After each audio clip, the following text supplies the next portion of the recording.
বেপরোয়া লরির ধাক্কা তৃণমূল নেতার গাড়িতে। বরাত জোরে প্রাণে বাঁচলেন তৃণমূল নেতা প্রসেনজিৎ মাহাতো ও তার সহকর্মীরা। 60A জাতীয় সড়কে হুড়ার মধুবন এলাকায় পুরুলিয়া যাওয়ার পথে বিপরীতমুখী একটি লরি নিয়ন্ত্রণ হারিয়ে তৃণমূল নেতার 4 চাকা গাড়িতে ধাক্কা মারে। চালক লরি নিয়ে পালানোর চেষ্টা করলেও স্থানীয় মানুষ লরিটি ঘিরে ফেলে। চালকসহ পুলিশের হাতে তুলে দেওয়া হয় সেই গাড়ি। বরাত জোরে 3 সহকর্মী সহ তৃণমূল নেতা প্রাণে বাঁচলেও ক্ষতিগ্রস্ত হয়েছে তার 4 চাকা গাড়িটি। হুড়া থানার পুলিশ ঘটনার তদন্ত শুরু করেছে।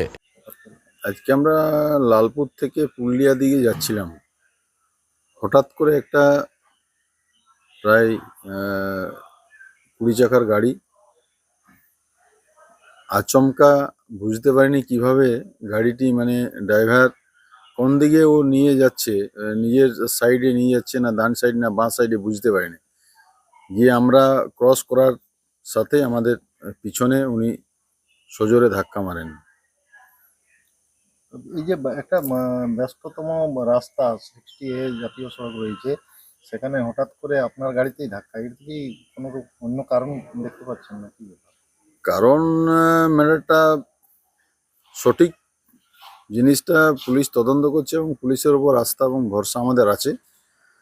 পুলিশ ম্যাটারটা দেখছে আর কি।